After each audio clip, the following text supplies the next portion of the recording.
Ladies and gentlemen, may I have your attention, please?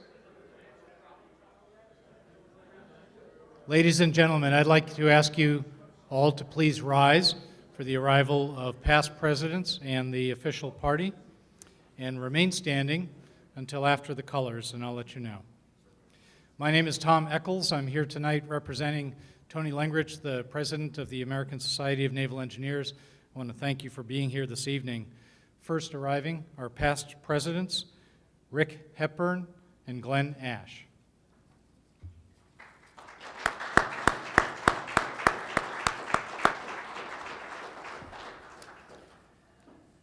So ladies and gentlemen, thank you all for joining us tonight for our special honors gala as part of ASNE Day 2016. The opportunity to recognize outstanding work in naval engineering is a vital component of ASNE Day. The impressive achievements of all the nominees make the selection process a difficult one. The award recipients with us tonight demonstrated particularly unique and original contributions in their areas of expertise. Please join me in welcoming tonight's honorees and the award presenters. First up, Captain Joseph J. Luckard, United States Navy retired, winner of the Frank G. Law Award.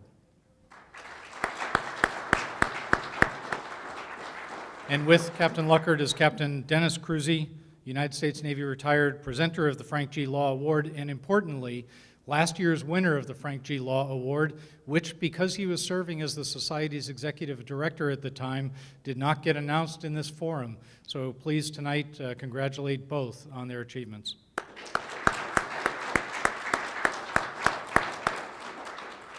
Mr. Eric Misice, winner of the Rosenblatt Young Naval Engineer Award.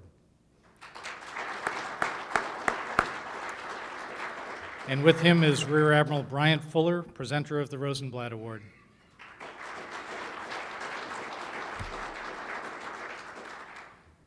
Mrs. Lisa Krenick, winner of the Clifford G. Geiger Award.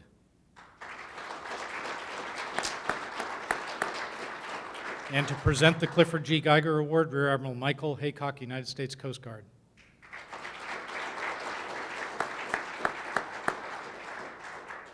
Winner of the Solberg Award, Dr. Tom Moyer.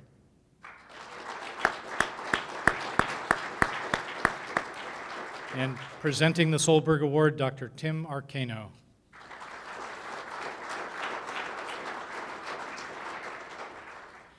Tonight's winner of the Frank C. Jones Award, Mr. Hank Zajic.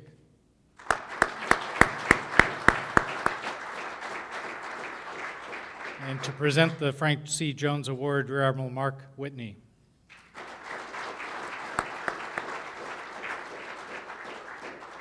The winner of the Gold Medal Award, Dr. Theodore M. Farabee.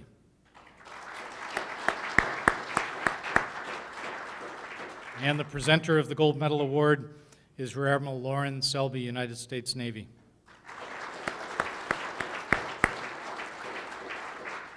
Ladies and gentlemen, please rise for the presentation of colors and our national anthem. Present the colors.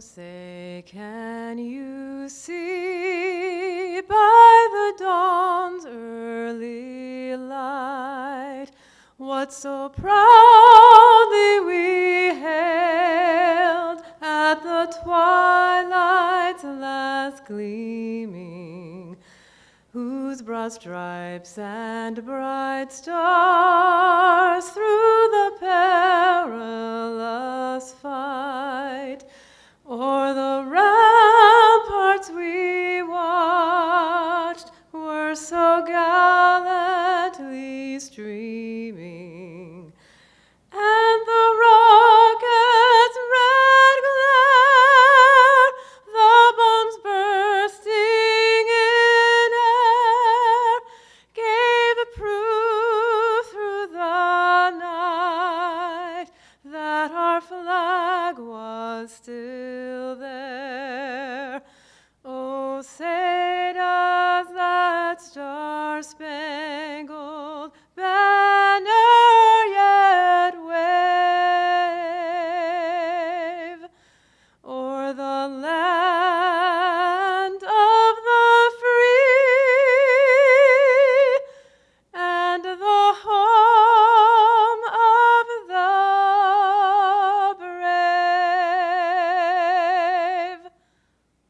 Retire the colors.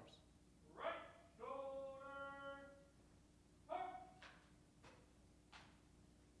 up. Color third, up.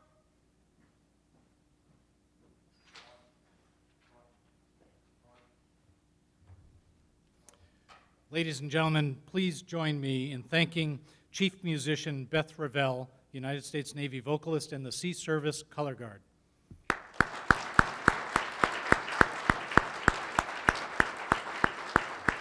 Thank you very much, and now please be seated and relax and leave at least one of those cookies at table 2. Okay.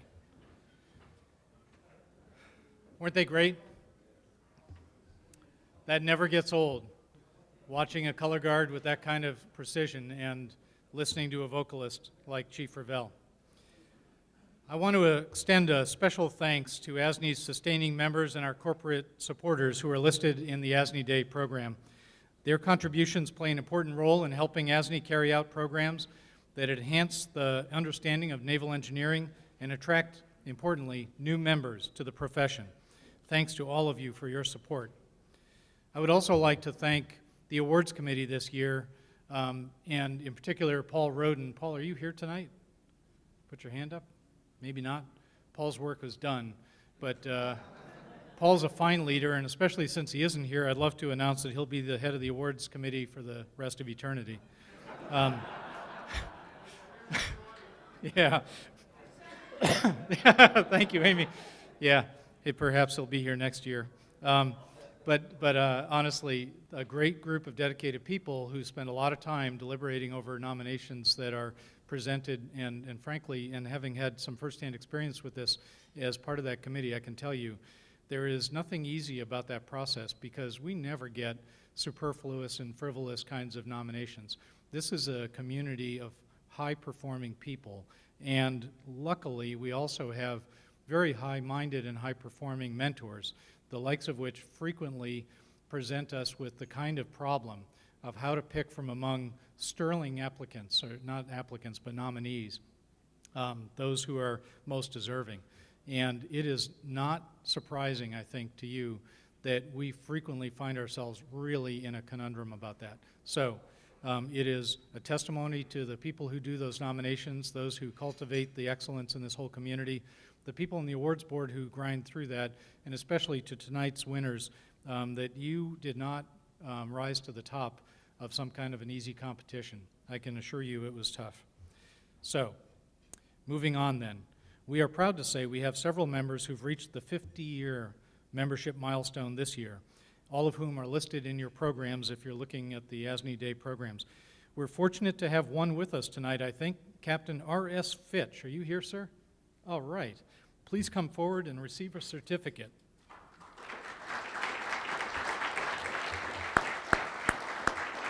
Thank you. We want to thank Captain Fitch for his many, many years of support and incredible achievement. If you come with me, Okay. we'll stand at these exits a little closer to that. Sir. And now he's going to give this to you. First, we have to do this. Congratulations.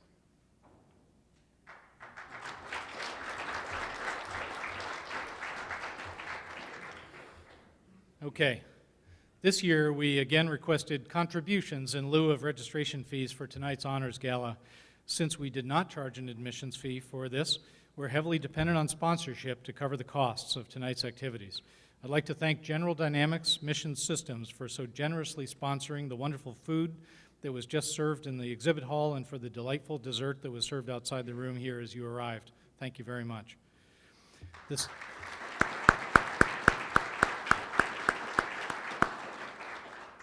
6 awards that will be presented tonight recognize major achievements in the field of naval engineering. Presentation of the Frank G. Law Award. The Frank G. Law Award is given to an individual whose longtime dedication and service to the society is deemed worthy of special recognition. And tonight, as I said before, it'll be presented by Captain Denny Cruzy, please come on up, to Captain Joseph J. Luckard, United States Navy, retired.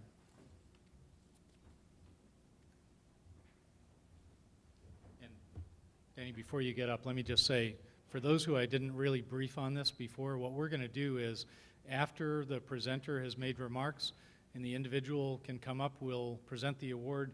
And here on these blue X's, which have been scientifically placed, I will stay out of the way while you two get your picture taken, and then there'll be opportunity for remarks by each of those who win. Thank you very much.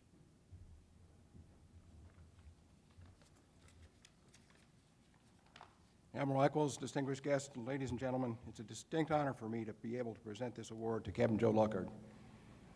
Joe and I were classmates at the Naval Academy and at graduate school at MIT, and our paths crossed frequently in the course of our professional duties through the years. But more pertinent to this award, I've been privileged over the past 3 decades or so to personally observe and frequently to benefit from Joe's extensive and dedicated efforts on behalf of ASNE. Throughout that time, Joe has played an active, assertive, and persistent role in many different ASNE activities and has made meaningful and lasting contributions that have enhanced the Society's reputation and aided the fulfillment of priority objectives. He served on a variety of administrative, operational, and technical committees. He organized and led the planning and execution of 3 of the Society's major symposia. He served as vice chair and chair of 3 different ASNE sections, and he's currently serving in his 5th 2-year term as a regional member of the National Council. In each role, Joe has not only been a dedicated and active participant, but he has typically demonstrated initiative, innovation, and insightful understanding of the current situation and potential opportunities, and he has often volunteered to play a leadership role in pursuing effective actions. His many activities are too extensive to recount now, but I do want to mention a couple of examples to illustrate the depth and diligence that are typical of the energetic and resourceful approach that Joe has always taken. During his tenure as director of the West Coast Para Organization in San Francisco, Joe served as vice chair and chair of the ASNE Golden Gate section, a section that was often struggled due to the diverse constituency and a geographic span of nearly 100 miles that ran from Mare Island and the Engineering Duty Officer School in Vallejo to NAB Pro in Sunnyvale. Some of you may not remember that far back, but that was before BRAC had closed many of the naval activities in that area. So there was a lot of organizations in that area, but they were widespread. And Joe helped to make the section vibrant and active by frequent outreach to all of those different activities in the area and by maintaining a regular schedule of innovative and interesting programs but varying the location in order to make programs available to all the members in the various locations throughout that section area. Over the past 10 years, Joe has served multiple times as a Regional 5 Council member, as chairman of the San Diego section, and as chairman of the West Coast Fleet Maintenance and Modernization Symposium. Moreover, he's often served in 2 or 3 of these roles simultaneously, and he has demonstrated significant leadership in meaningful results in each position. The 3 symposia that he chaired have all been praised for their strong program and overall success. As section chair, Joe reinstituted the practice of holding regular section meetings, developing a varied and interesting program, and reaching out to relevant constituencies in both industry and government to publicize the meetings and develop interest and participation throughout the section. He's effectively recruited representatives from industry and government to participate actively in a section, on the section council and section officers, and to support the symposia. As a regional council member, he's initiated outreach to ASNE members in areas of other sections on the West Coast that have become inactive in order to keep those members active and involved with ASNE and aware of other society activities on the West Coast. For nearly 3 decades, Captain Joe Luckard has exemplified the kind of dedicated, energetic, and enthusiastic leaders who have relentlessly kept ASNE true to our purposes and committed to demonstrating the tremendous value and insight that the Society is uniquely positioned to provide. He is indeed most deserving of the 2015 Frank G. Law Award for dedicated services to the American Society of Naval Engineers. Joe, on behalf of the Society, congratulations and my personal appreciation for your service. Please come forward to receive your award.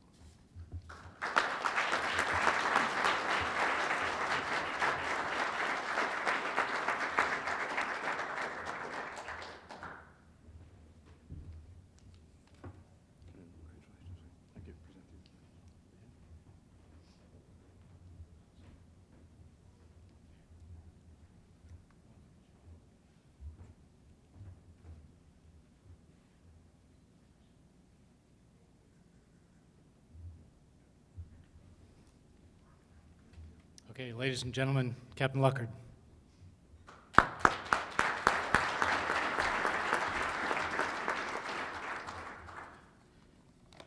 First of all, I'd like to thank Denny for his introduction. Like he was saying, we've known each other for about 53 years. No, 54, excuse me, because we just had our recent 50th reunion back in the Naval Academy last October. And I think the idea of having him as introducing me made a big thing for all of us. He got this award last year, and the idea for both of us to follow up one year after another is a major event. Now, the Ron Kiss, who was our member and past president who nominated me for this award, he apologized for not being here this evening. He had a special assignment.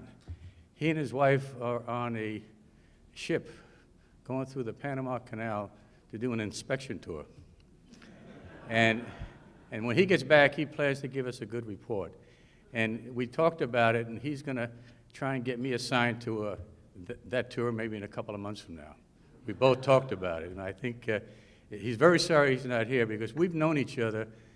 I was at David Tellem Model Base from '73, and he was at the old NAVSEC. And we met around '74, '75, and he's been kind of a mentor friend ever since. I've worked for him 2 times, when he was at ASNE RDNA as DASN Ships, and I was his assistant for maintenance policy. Then at NAVSEA, another job, but mainly through ASNE and SNE. Both of us have been members. I joined as a midshipman. He joined, I think, a little bit later. But the idea, it's the fellowship that you meet through this organization and SNE that brings on the helping of each other. And that's why I spend a lot of time now, particularly on membership. We all help each other, and they help me, I help them. The next I'd like to thank is the individuals, very extinguished individuals, who have provided endorsements. And they are in their own right very well known with the ASNE particularly. Sally Skolnick, she's the executive director emeritus. She had also gotten a Frank Award a few years ago. And her husband, Al Skolnick, who was a past president and also winner of the Harold Saunders Award. Then also Rick Hepburn, that we've known each other through NAVSEA and many organizations. He's another past president, and also a past recipient of the Frank Law Award.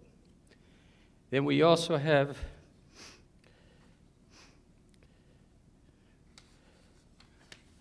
Denny Cruzy, and also Glenn Ash, who was a previous president of ASNE. And I think all these people have made a big difference in my life, and I think we've made it in each other's lives. And I think the importance of the fellowship, because we look upon a way of bringing the Technical Society up and increasing its membership, but also value to the Navy. I mean, most of us in the past, ASNE was basically a Navy organization. I mean, when people went through the ED school, if you were not a member by the time you graduated, you were basically a member of SNE, if not both. And I think things have changed now, which make it, I don't agree with it, but I think they're losing the opportunities. And I think the next I'd like to thank is also, he's not here tonight, and it's Paul Roden. He's a captain in the U.S. Coast Guard, retired, but he's also the chairman of the awards committee. Now, he and his committee members are the ones who picked me. So I want to thank them and each and every member of that committee. And finally, I'd like to thank my beautiful wife, Olga, who is a new Instagram princess. That she has picked up Instagram, and she wanted me to get involved. I said, there is no way. The amount of time these people, they enjoy it, but it's a real time consuming if you do a good job, and she's done an outstanding job of that. Then also my son, James, who's a writer up in Hollywood with a production company. Then her son, Michael, who is a computer whiz, search engineering, marketing, and I'm learning from him because we're a different era, but he's doing an outstanding job as an entrepreneur back in St. Petersburg, Russia. And the idea that they've all kind of accepted my time spending with ASNE and SNAME, but particularly ASNE, and they wonder sometimes, how can you stop at 3 or 4 o'clock in the morning? And there's been a few times like that when we've gone back and forth. But I think it's good to have that support and people who realize the value you have placed on this organization. And I've enjoyed the many years with ASNE and the opportunity to advise and help other members as they have been willingly helped me. I intend to continue my service, so this is not a swan song. It's the idea of continuing my service at ASNE, mainly, especially in the areas of strategic planning. I was on the committee for strategic plan, and we're working on that to improve and look for the future of ASNE, because many societies are having problems now, particularly with membership. How to get new membership, particularly new blood into the organization, but retaining the people that are already members, that are a little bit older, like me, to stay with the organization and maybe help grow it. And I guess an example of the effort that has to be done in that, this morning when we had one of the panels, the executive director of NAVC, who I was a bit surprised. I asked a question about cybersecurity, and after it was all over, I went over and kind of used that as a foot in the door about cyber. And then I said, I noticed you're wearing a yellow badge. Have you ever thinking of joining ASNE? Well, I was a member a while back when I was in CO 506. I said, I think you maybe want to be a member now. I tore the membership application out of my program and gave it to him. And I said, here's my card if you want to fill in my name on that blank about who you refer to. But I think that's what's needed to be done, because even when we had the lunch break in the exhibit hall, I was sitting down and a young lieutenant, Coast Guard, came down, we started talking. He had a yellow badge. And I did the same conversation with him. In between the first one and the second, I'd gone back to the booth up in the lobby and got a handful of applications. And I stuck them in my pocket, and so for the next 2 days while I'm here, if I see yellow badges, shove it in their hand and kind of give them a pep talk about it, because I think it's the face-to-face contact. You just can't say, go out and join. You need that impetus and stare them in the eyes, embarrass them a little bit on it, but I think it's necessary, because we've lost some members who have been members for a long time. They may have forgot to renew, but we got to pump it up. There's a lot of new programs in professional development, but I think membership, at least in my mind, is a high priority. And I intend to push like that, but also work on other positions on the council and various areas to help the society over the next few years. I want to thank you all again for the committee for picking me as the winner, but also all the members in the society that I've worked with and worked with me. I mean, it's a double-edged sword. Maybe double-edged sword is the wrong word. Maybe it's a double kiss that we help each other. I want to thank you all again, and I appreciate it.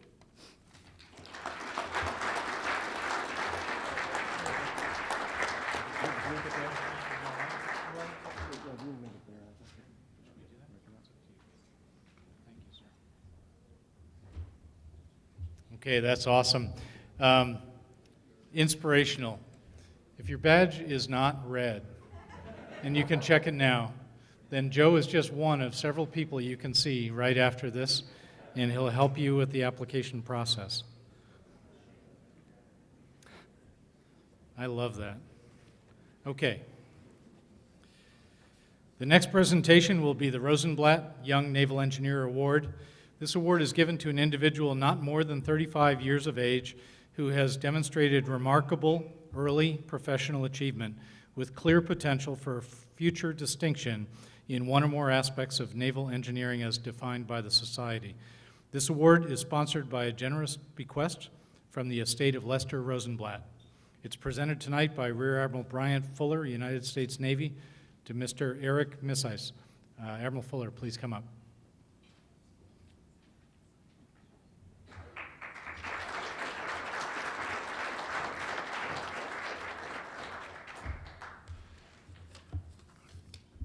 Good evening, and thank you so much for the opportunity to present this award tonight to a very, very deserving young engineer in our naval engineering profession. So a little bit about Eric. So Eric Misice has been an employee of the Naval Surface Warfare Center, Philadelphia Division, since 2001. He holds a Bachelor of Science degree in Mechanical Engineering from Drexel University and is currently pursuing a graduate certificate in cybersecurity from the Naval Postgraduate School. Eric has started his career in the STEAM Systems branch as a student trainee and is currently supporting the LHD Midlife Maintenance and Modernization Program as the NSWC Philly Systems Integrator. In this capacity, he coordinates the design and integration of the shipboard control system and software development that spans across multiple departments. Prior to this assignment, he has supported various roles in the Auxiliary Machinery Systems Division.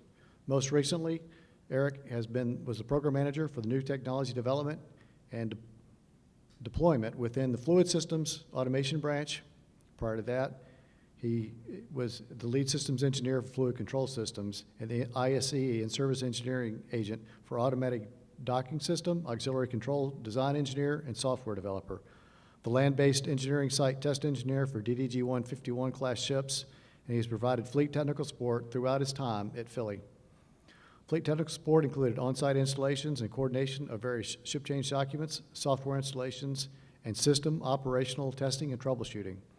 He has developed training curriculum on auxiliary control systems and sensors and has instructed numerous classes for operators, maintainers, and regional maintenance centers. He has co-authored multiple technical papers relating to auxiliary controls. Eric received the Federal Executive Board Gold Medal for Excellence in Government in 2013, NSWC Philly Command Fleet Technical Support Award in 2012, and the NSWC Philly Command Junior Engineer Award in 2008. He was the ASNE Intelligent Ship Symposium Chair in 2013 and is currently serving as the ASNE Delaware Valley Section Chairman. He resides in King of Prussia, Pennsylvania, and volunteers with the community through STEM outreach programs and coaching youth soccer. He's married and recently became a father 3 months ago. So again, it's kind of it's fitting, I guess you say, that we've got numerous Warfare Center employees that are getting some awards here tonight, as we usually do. And the role that the Warfare Centers play in supporting the naval engineering is significant. And I certainly appreciate the relationship that CO5 has with all of the Warfare Centers and the support that they provide to the tech warrant holders and our execution of technical authority in supporting the fleet. We couldn't do it without them.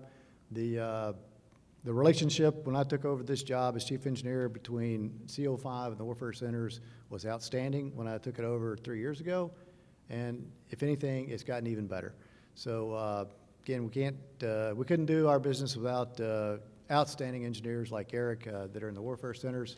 Certainly the control systems, if anybody saw my technical authority speech earlier today, control systems and cybersecurity are two of the primary things that I'm concerned about and takes up a lot of bandwidth within CO5, and you can see Eric's right in the middle of both of those arenas. So keep doing what you're doing, Eric. Congratulations on this well-deserved award, and thanks for what you do.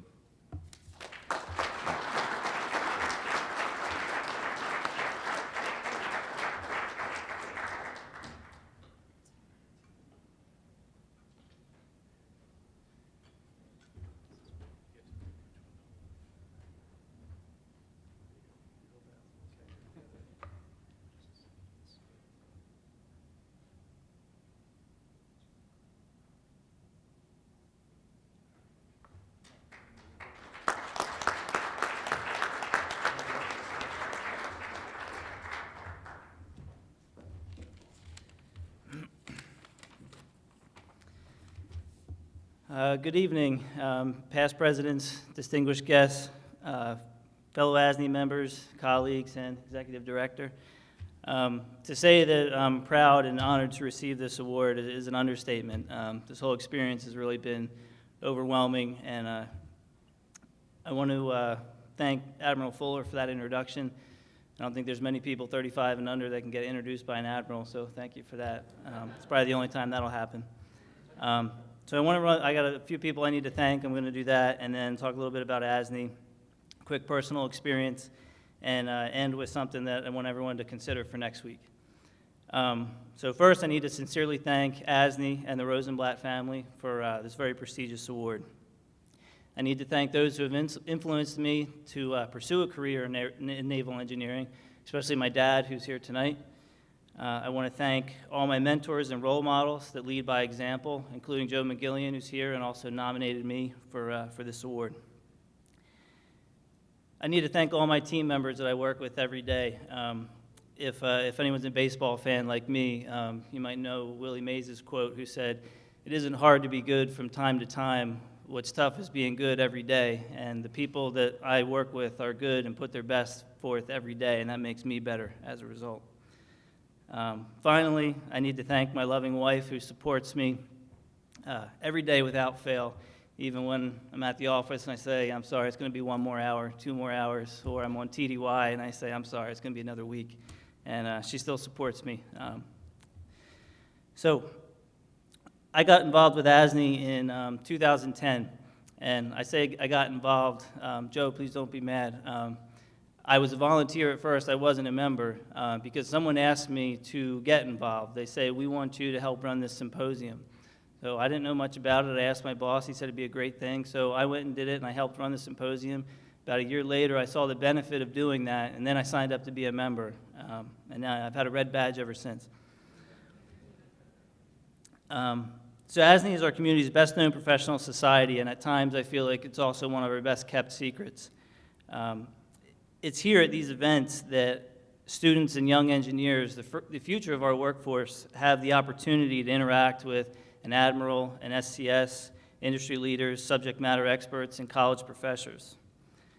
Personally, I found ASNE to be an outlet that helped significantly change my perception on our naval engineering profession. As a member and contributor, I began to recognize the importance of developing the professional community around me through mentorship and knowledge sharing. Now, it's true, many people come here for the networking aspect, and that's great, and it's a great benefit of ASNE, and that's why I'm here. But in addition to that, many come to share innovative ideas that help make our Navy the best in the world. And I get a lot of great ideas going to technical papers, and then I go back. I might not be able to implement everything, but there's ideas that I get that I can apply to some aspect of my job. So I thank ASNE for putting on events like this. So overall, ASNE's helped me to motivate me to become a better engineer and to help make a difference for our Navy. Okay, now a quick personal story. I'm sure everyone will agree that we learn from each other, and if I'm considered to be a good engineer or a good person, it's because I had good teachers, mentors, and a family by my side. So early on, my mentors and leaders, they trusted me with responsibility early on. And I'm not ashamed to say that at the time, I don't think I was ready for it, but they believed in me and they trusted me to get the job done, and that was what really drove me, because I didn't want to let them down. They were trusting me to get it done. Of course, I failed on a few occasions here and there, but that taught me to keep moving forward and find creative solutions. Their trust and encouragement really drove me to finish the project on time, on budget, and at a high quality. And then they also instilled in me the desire to put forth my best every day, because they taught me that even our individual contributions, no matter how small, has some impact on the men and women in uniform. And that really drives me also every day. So today, while I may not have 20 years of experience, and I'm still considered a young engineer, and I still strive to provide the same mentorship and friendship to others. I know it's difficult to support a demanding work schedule and have time to provide counsel to others, but we really need to make time for what's important. before I was talking with Admiral Fuller, and and I asked him, I know you're busy, so how do you make time for family at home? And he said, you just have to make the time. You have to do it. And providing counsel to others and mentorship is something that I really believe in too, and we need that to develop the younger workforce.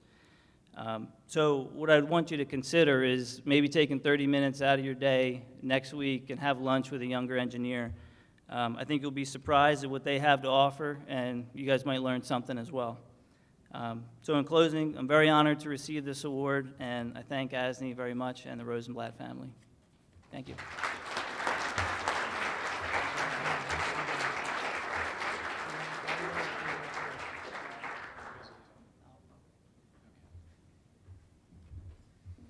Okay, and as a wise engineer, he left the 40-pound award right there on the table. I think that's brilliant.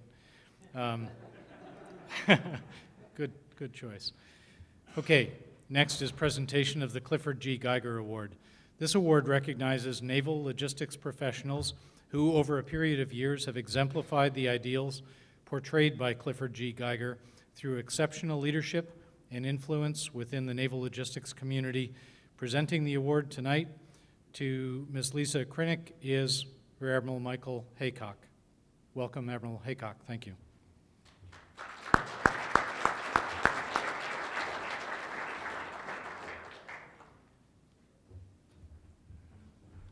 Good evening. So I had the opportunity to present an award, I think it was last year, and I spent a lot of time memorizing the award recipient's bio, only to find when I got here the bio had been printed out in the program. So this year I did not memorize the bio, so I don't know if it's in the program or not. Hopefully it is, and I'm going to take a different tact.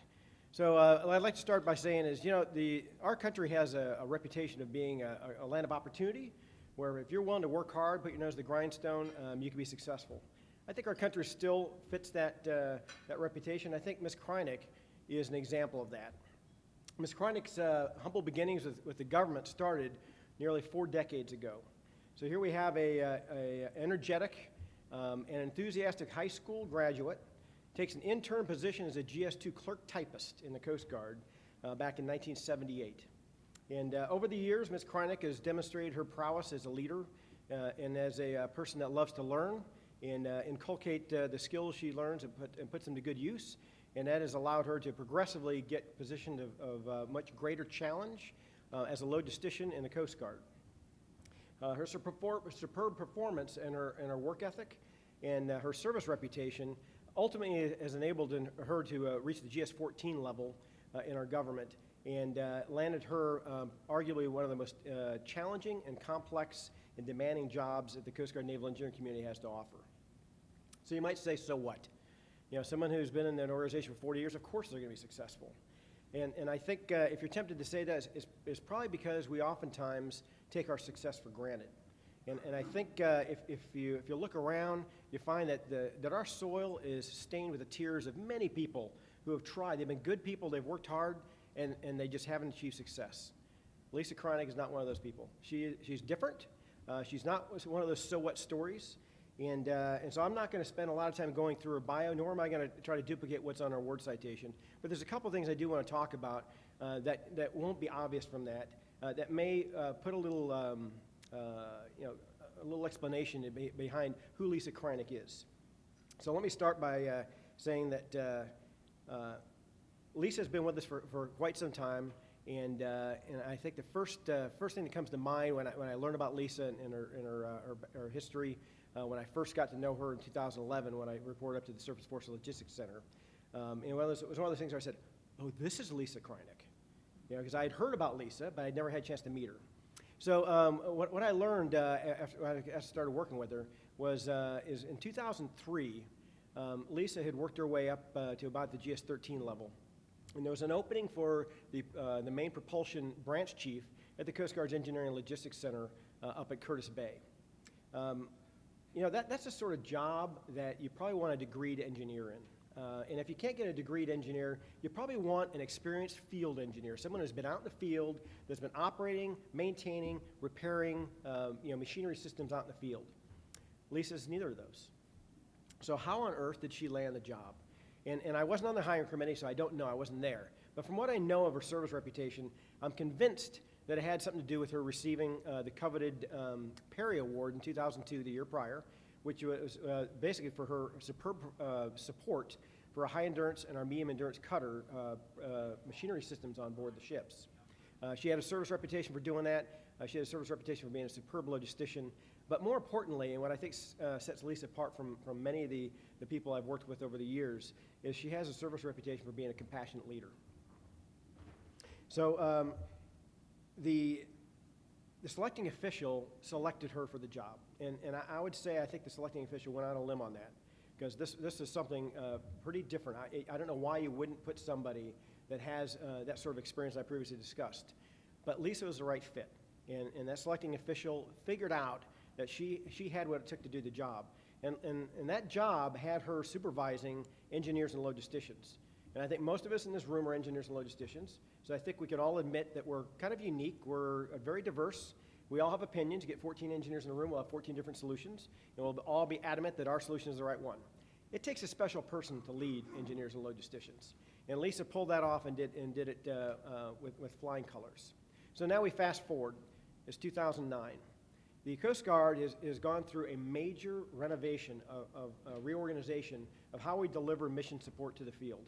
And this covered both the civil engineering world, it covered the naval engineering world, it covered aviation.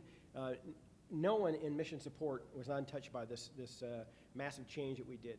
We created a new organization called the Surface Forces Logistics Center that's up in Baltimore.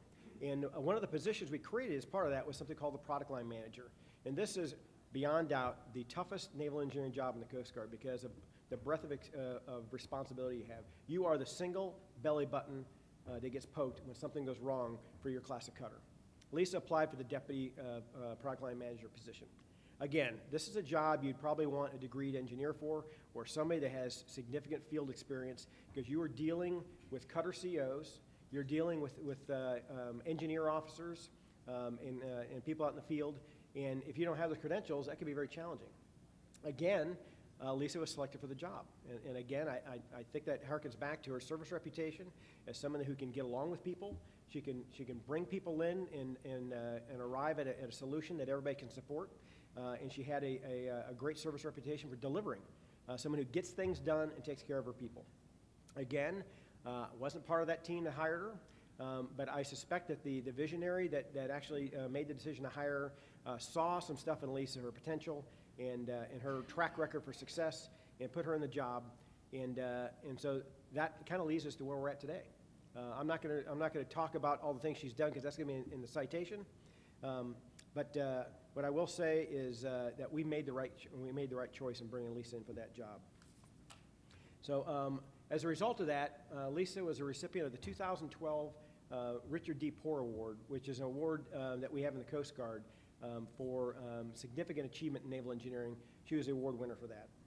So I'm going to wrap this up and bring her up here. But before I do, let me also say that not only has Lisa done a stellar job supporting Coast Guard naval engineers for the past 37 years, and not only has she won some very prestigious awards in doing so, but she's also done that by while being simultaneously a devoted wife and a mother of 5 kids, ranging from 15 to 34. So I don't know how women do it, but she was able to juggle a very prominent professional career and a successful family as well. So without further delay, allow me to introduce Ms. Lisa Krynick, wife, mother, Coast Guard logistician, phenomenal team member, servant leader, and mentor, and superwoman. Lisa, would you please join me?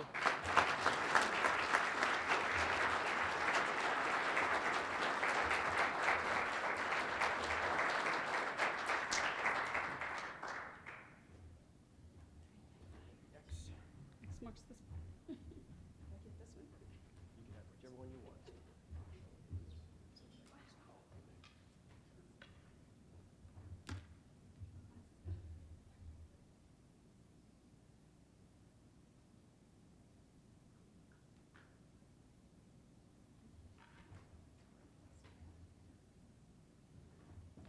Lisa, the floor is yours.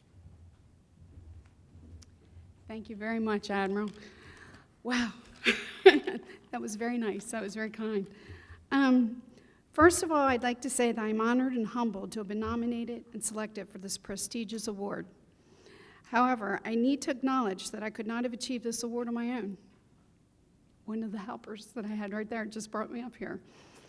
Throughout my 37-year federal career, 35 of which have been with the Coast Guard, I've had tremendous supervisors and mentors who allowed me to think out of the box with many ideas. As a matter of fact, one of those supervisors dubbed that out of the box thinking of imagineering. You see, I wasn't an engineer, but they called me an Imagineer. However, with all of their support, none of those Imagineering initiatives would have come to fruition without the support and the dedication of the individual folks on the team who provided input and believed in our changes. I feel privileged and honored to have led those groups. Together, we implemented innovative changes to join our business processing, merging engineering and logistics, and embedding configuration, maintenance, and supply into the Coast Guard's we called Circle of Logistics. Again, I'm truly grateful for this prestigious award. However, since it was a team effort to accomplish all those Imagineering initiatives, I'd like to accept this award on behalf of the Coast Guard Surface Forces Logistics Center Patrol Boat product line for making all of those dreams become a reality. Thank you.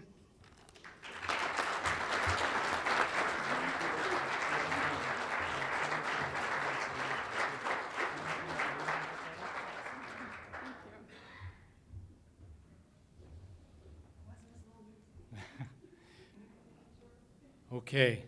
Next is the presentation of the Solberg Award. This award is given annually to an individual who has made a significant contribution to naval engineering through personal research during the past 3 years. The award this year is to Dr. Tom Moyer and will be presented by Dr. Tim Arcano of the Naval Surface Warfare Center at Carderock.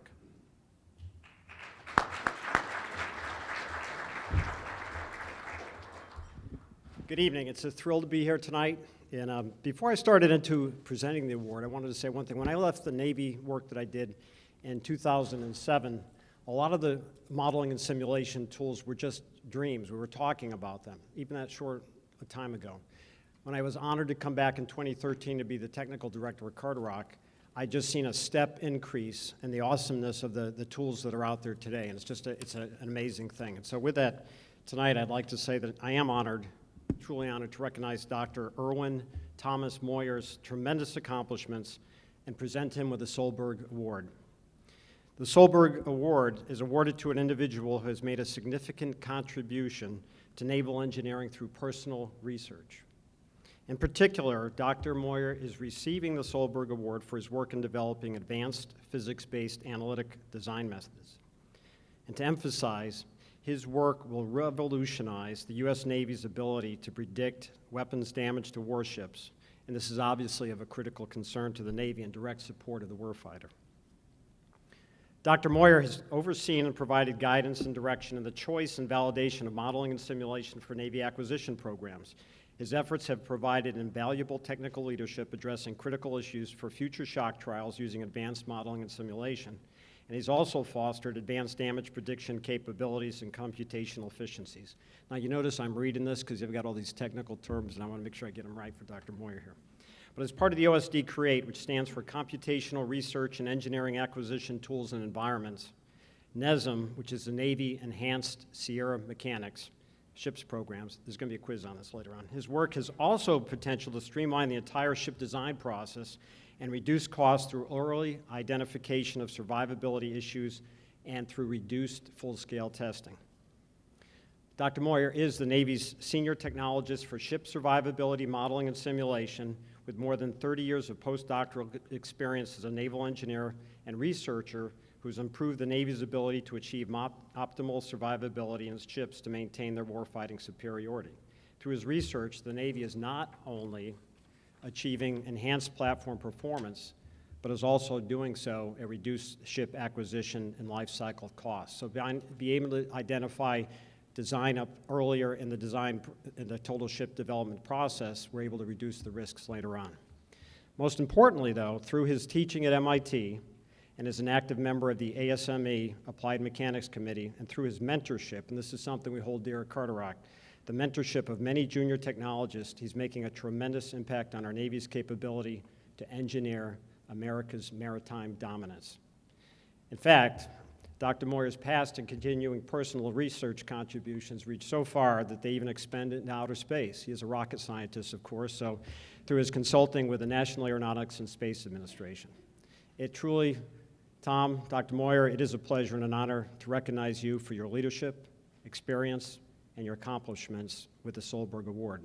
So if you'd all please join me in congratulating Dr. Tom Moyer for his tremendous accomplishments.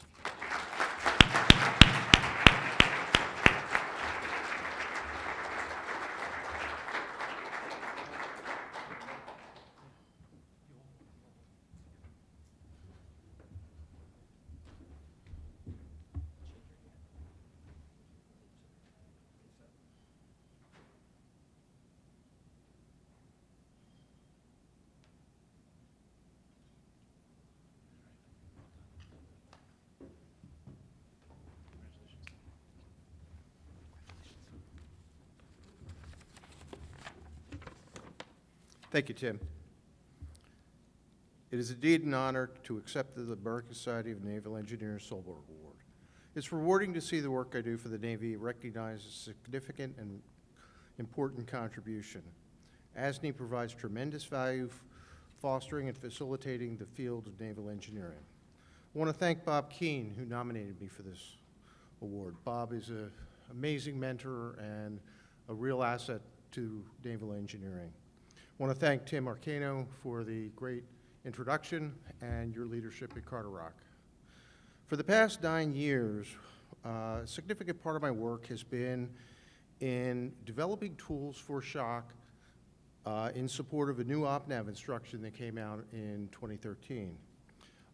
That OpNav instruction exploits our advances in modeling and simulation for the prediction of shock response, and it facilitates the design and assessment earlier in the stage. And that's really what we're trying to do, is move up the findings to the point in the program where you can make a change to the design without a major impact on the ship program finding out too late. It also supports a Navy objective to be able to cut down on or eliminate shock trials when they're so late in the program that it's very difficult to do anything if you find out something's wrong. And it's a very difficult test to execute. It's expensive. It takes time. If we could safely take that out of the shock qualification, the shock validation process, that would be a great benefit to the Navy. There's been a real emphasis in doing that, and OpNav instruction now lets you do that. Beyond that, we are trying to move into the prediction of damage in a realistic way for threats that ships encounter beyond design level. That's a major concern. It's a much harder problem to tackle. The tools are advancing. I've seen amazing changes in computational modeling and simulation in the last 30-some years. I'm going to see a lot more in the next 30-some years.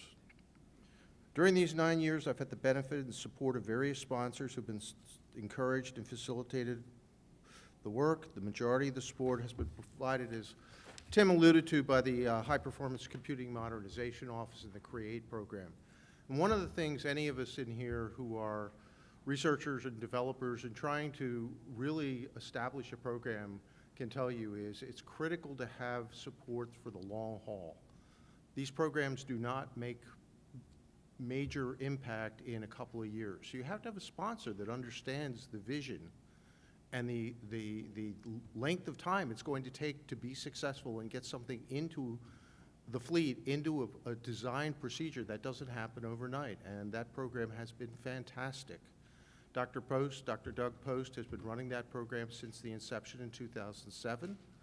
And Dr. Dick Vogelsong has been the program manager for the last couple of years and also was integral in getting this whole thing kicked off and fostering the work that we're doing. And without that support, continued support over the long haul, you cannot make these kind of impacts. So personally, that's been the biggest advantage to me, and it's allowed me to do what I said I could do, and I'm pleased that, that the work is recognized. Finally, I'd like to thank my wife, Sue, for her patience. Without that kind of support at home, you cannot have the success that I've gotten. Thank you again.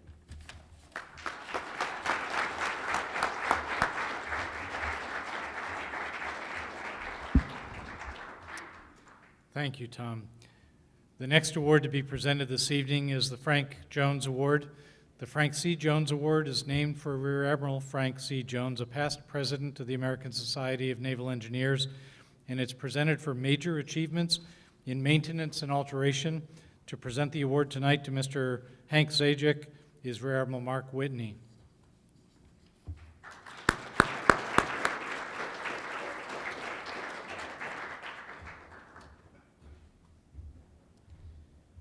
Good evening.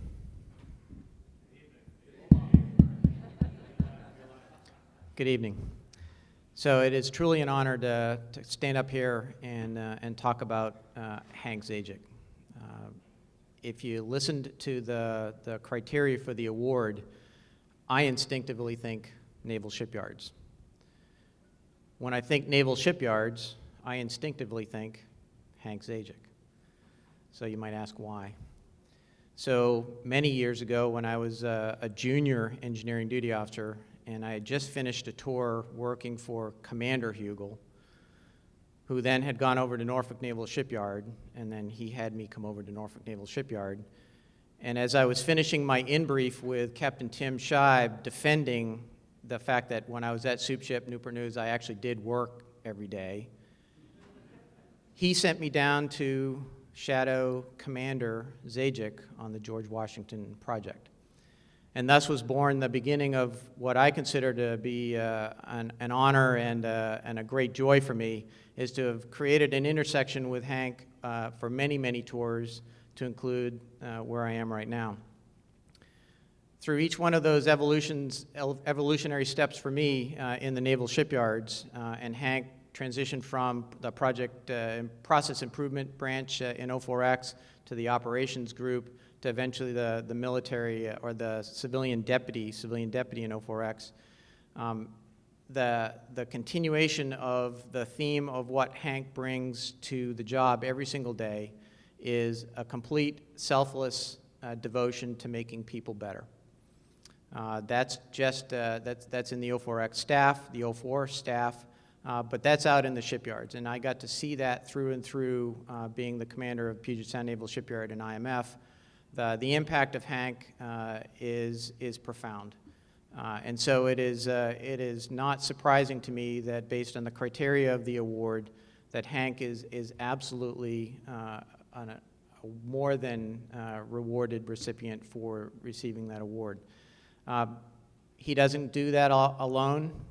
Melanie and his great kids and a sister here. Hank will, I'm assuming, might mention that in his remarks, but, and has been said before, we all don't get to do what we do without some great support at home. And I can tell you that the support that Melanie and the kids have given him over the years has made Hank a tremendous success.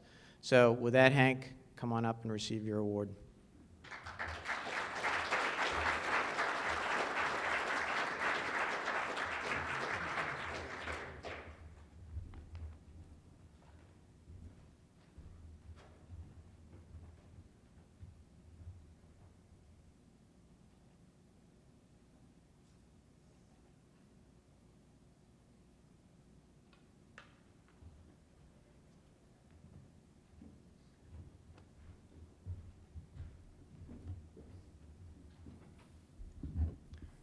Admiral Whitney, thank you for your very kind remarks. I'm going to make a few pen and ink changes to my thing here. So I'm deeply humbled to have been considered for this recognition. I view the Society's decision to select me for the Frank Jones Award as recognition of the incredible work that the men and women of our naval shipyards do every day. I've spent 35 years in and around our naval shipyards, first as ship's company with the naval shipyards working on the ships I was assigned to. Later, I was assigned to a shipyard working with the project teams that service our aircraft carriers, and now here in NAVSEA headquarters to support those same shipyards. Having seen the naval shipyards from these three different perspectives, I draw the conclusion that our naval shipyards are national treasures. I say this because the work they perform every day is so important to the success of our Navy that without them, our national well-being would be seriously jeopardized. As our nation evolves away from a heavy industry-based economy to a service-based economy, I believe fewer Americans have a firm understanding of just what it takes to accomplish the maintenance work necessary for Navy readiness. Our shipyards are national treasures because in them you find concentrations of 5 critical elements that are becoming increasingly difficult to find in our nation. First are the skilled trade workers, people who do incredibly complex work with their hands on systems that demand precision. Our welders, shipfitters, machinists, electricians, the list goes on. Every day, these people come to work, typically in rugged conditions, to perform the physical work our Navy ships require. Their skills are intricate, difficult to master, and necessary. Like anything worth doing, acquiring and developing these skills requires incredible dedication and investment. The second element is engineering prowess. In our naval shipyards, we have a strong cadre of dedicated engineers who do some of the most challenging engineering work. Every day, they are confronted with sophisticated systems that are performing out of specification. They are responsible for making the challenging decisions on the right work to do that will return those systems to their proper working condition. Without the knowledge, experience, and wisdom of our engineers, our Navy ships cannot operate properly. The third element is a team of managers and a management system that is capable of handling thousands of transactions every day with great precision. Material receipt, work inspection, financial and contract transactions, work planning and scheduling are all coordinated expertly to ensure millions of man-days of annual production work is properly accomplished and documented. Fourth is an essentially irreplaceable infrastructure that supports the mission, the dry docks, piers, cranes, shop spaces, and machinery, without which the maintenance simply cannot be performed. The fifth, and perhaps most important element, is an underlying fabric in our naval shipyards of intense integrity. There is an unending willingness and commitment to always stand up and say that a problem was encountered or a mistake was made that must be corrected, no matter the pressures or consequences of that statement. This element may be eroding elsewhere in our world today, but it remains strong in our naval shipyards. This element is the one that is most treasured by our sailors who take our ships to sea. The term national treasure is not an entitlement. It is a status earned by every shipyard worker with every ship they maintain. Day after day, through the quality of work performed, they revalidate their vital role in our nation's defense, and they do this very, very well. For me, it has been most rewarding to have played some small role in our naval shipyard's contribution to our Navy. I am proud to be a member of their team. I thank the Society for this recognition. And here's where I go off script. My daughter, Katie, challenged me to use the word polar bear somewhere in here. So there you go, Kate. Thank you very much.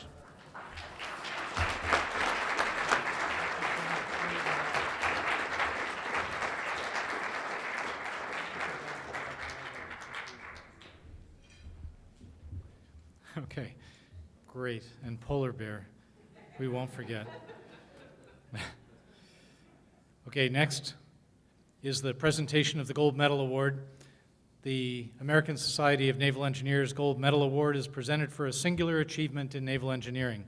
It has been presented annually since 1958 and is given to an individual who's made a significant naval engineering contribution in a particular area during the past 5 years.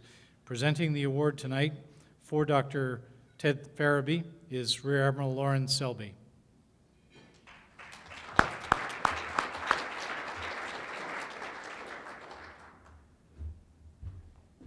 Okay, let me get this out of the way before I start here.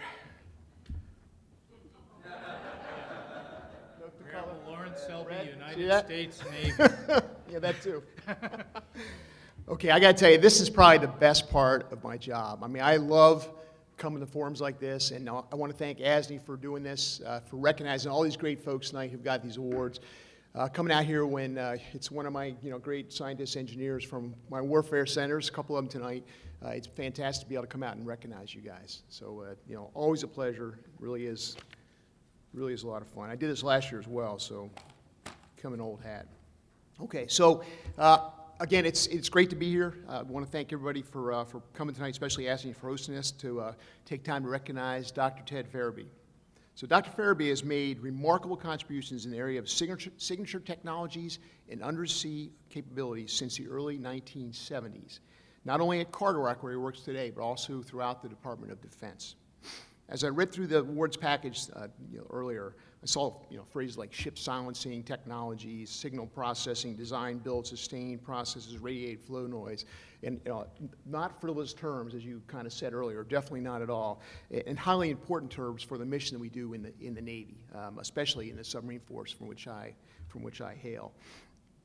Many of you in this room are probably familiar with some of those terms and understand their significance.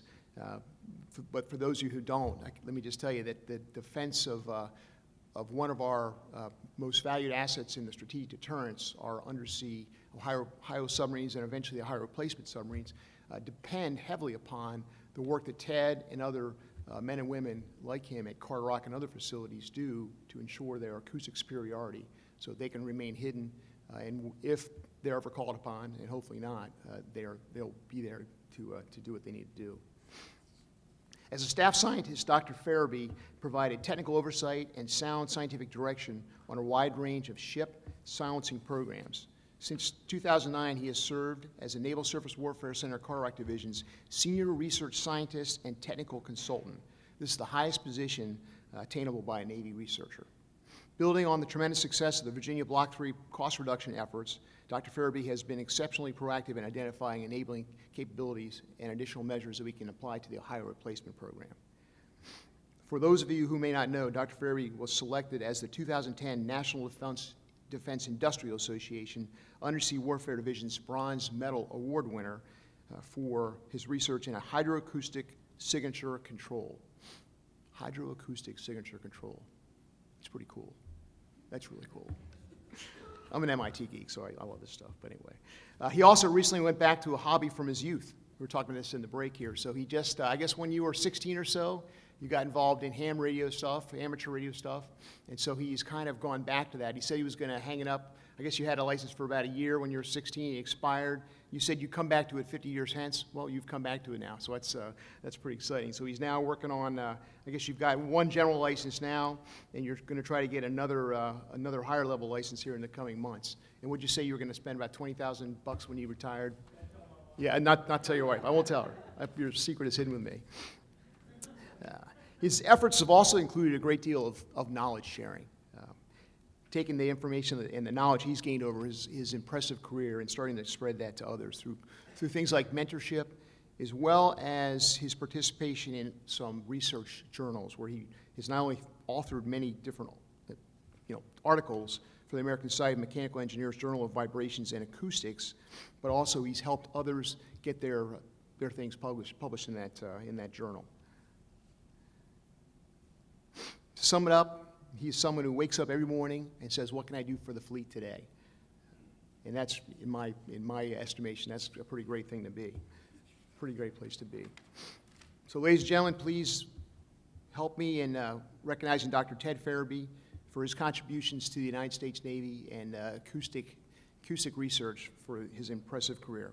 Ted, come on up.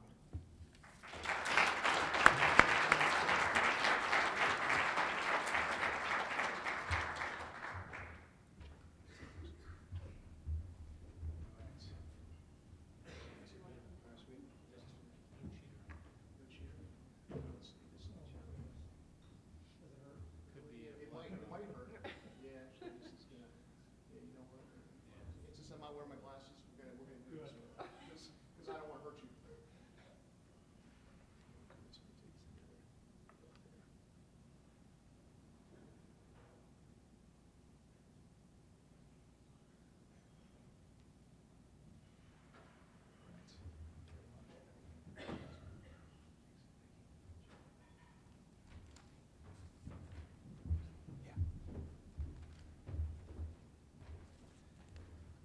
Thank you, Admiral, for the kind words and for your leadership as NSWC Commander. Thank you, Admiral Eccles, Dr. McHugh, appreciate it. Distinguished admirals, servicemen and women, guests, colleagues, ladies and gentlemen, thank you very much. I first want to thank ASNE for this wonderful recognition. I am indeed very humbled to have been selected from amongst what I am sure was a very impressive list of equally qualified candidates, much along what Admiral Eccles said at the beginning here. For this, I want to thank Captain Richard Blank, our CEO at Carderock, as well as Dr. Tim Arcano, for what must have been their wonderfully worded letter that made the difference between me winning and perhaps any of the others not having won the award. So thank you both very much for your help.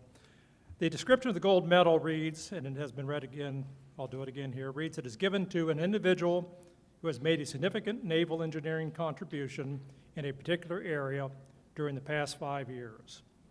As I hope all of you know, this is a bit misleading. Significant accomplishments result from collective work of many, not an individual. I am but the fortunate person who is being recognized for a group's achievements. For that, I want to thank my colleagues within the NAVC command structure, at the various program offices, at the Carderock Division of NSWC, and most notably those in the signatures department at Carderock where I work and live out of. It is their efforts for which I now stand here and receive this award. Again, it's not for an individual collectively. I'm just the one who gets to receive the award.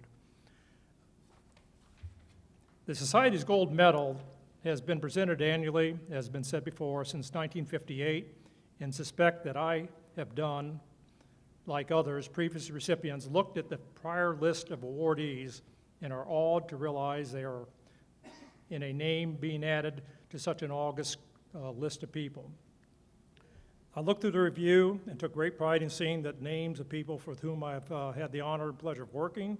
These include such people. Here's where I get in trouble by not mentioning all the people I should all mention, but Doctors Jessup, Blake, Morgan, Sevick, all of whom I worked with at Carderock, and even as far back as the 1962 recipient, Dr. Patrick Leahy.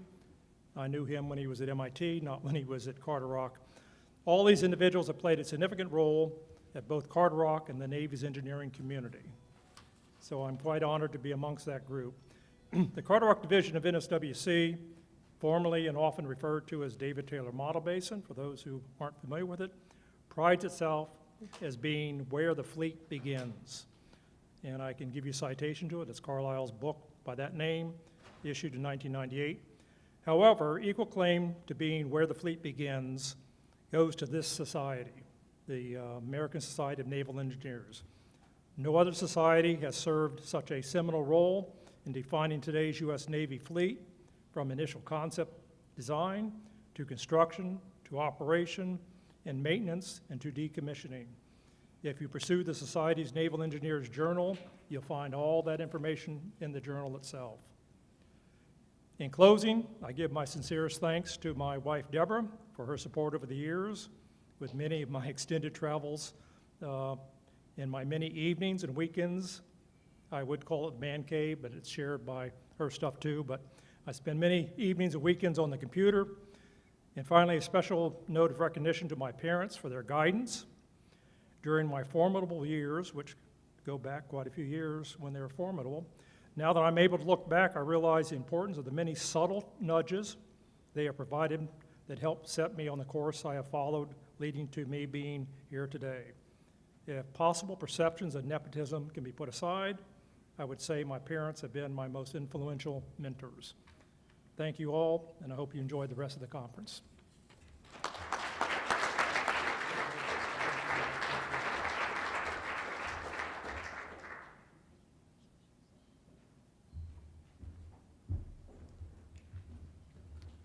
Okay. Got your badge, man.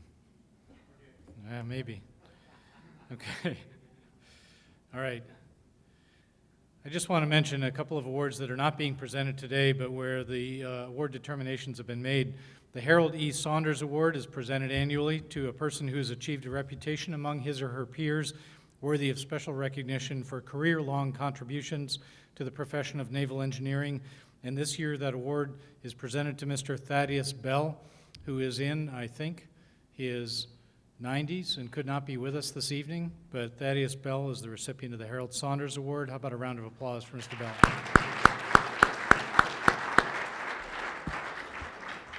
And also tonight, the Claude A. Jones Award is given to a fleet or field engineer who has made significant contributions to improving operational engineering or material readiness of our maritime forces during the past 3 years.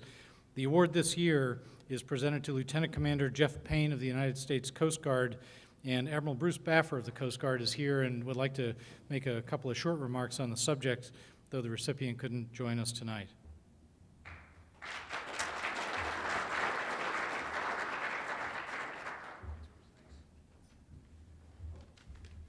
Okay. All right. Yeah, Lieutenant Commander Jeff Payne, he's actually got a good excuse tonight. He's underway, staying the watch on the 210-foot cutter. He got the award, and I wanted to just properly recognize him in front of his colleagues and announce the award. If he was here, I'd be presenting it, but we're just going to announce it tonight. We'll probably formally present it at the MAC conference, which will be held this summer at the Coast Guard Yard. So we'll catch up with them. But this award is for sustaining the buoy tenders and icebreakers and construction tenders. He is on a product line, so whenever we have a problem with those ships, he was the guy getting a call. The oldest of these ships is 70 years old. It's a World War II veteran.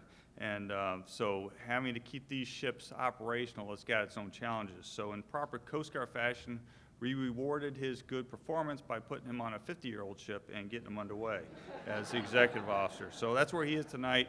But I want to be able to send him an email and tell him that his hard work was properly recognized in front of his colleagues. So please help me give him a round of applause for his award of the Claude A. Jones Award.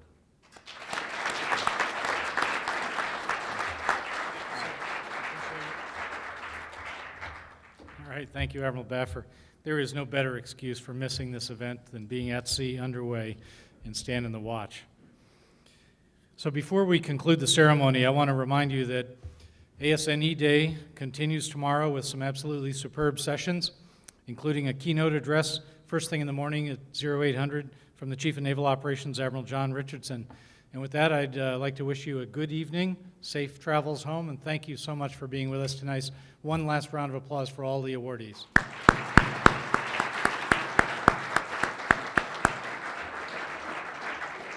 Thank you again.